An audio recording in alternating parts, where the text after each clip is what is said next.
Aujourd'hui, je vous explique comment rendre 1 mètre carré de potager super productif. Vous allez voir que sur l'année, dans ce petit bac, on va pouvoir sortir des dizaines de kilos de légumes. Des épinards, des radis, des carottes, des tomates, des courgettes, des choux de Bruxelles, des laitues et même des betteraves. C'est parti! Pour info, ce bac, il fait 35 cm et je trouve que c'est une chouette hauteur si on a envie de jardiner en bac, un peu surélevé, mais qu'on n'a pas envie de devoir trop le remplir. Pour le remplissage, moi ce que j'aime bien, c'est toujours de partir de la terre, c'est un peu ce qui paraît le plus logique. Alors soit vous en avez dans votre jardin, dans un coin que vous pouvez récupérer, soit vous faites venir de la terre potagère. Et pour la dernière couche, là je termine par une fine couche de terreau. Hop.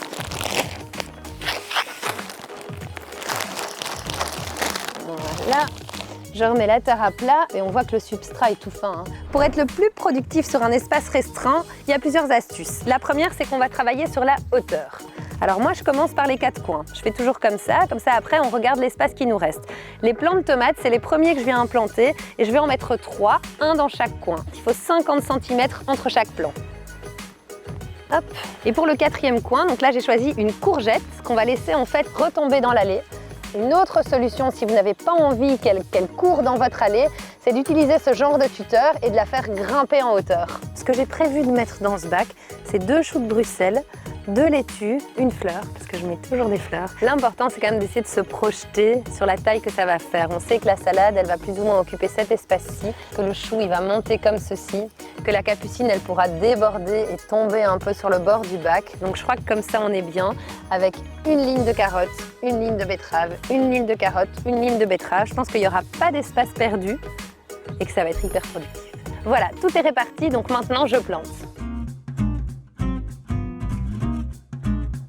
Et donc maintenant, il ne nous reste plus qu'à semer les carottes et les betteraves. Je fais un sillon pour planter mes carottes. Je vais mettre une graine tous les centimètres, plus ou moins. Et on termine par les betteraves. On va mettre une graine tous les 5-6 cm. Et puis comme pour les carottes, on viendra les éclaircir. Et avec 2 lignes comme ici, donc 2 sillons, on va sortir des dizaines de betteraves. Voilà pour les cultures d'été. Avec cette configuration-ci, vous allez pouvoir récolter des légumes jusqu'en septembre. Si vous avez envie que votre carré potager produise aussi en hiver, dans ce cas-là, quand vous allez enlever toutes les cultures d'été, vous allez pouvoir enchaîner d'abord avec les épinards. Les épinards, c'est une culture assez facile qu'on peut lancer en septembre-octobre pour pouvoir récolter à partir du mois de mars. Quand les épinards seront sortis, vous allez pouvoir planter 2 choses. Des radis, parce que ça pousse très vite et donc ça permet une rotation rapide. En 4-5 semaines, vous pourrez déjà les récolter. Et les salades, je les sème à la volée, je les récolte en jeunes pousses et après ça, tout le monde s'en va pour laisser la place à ce bac potager-ci.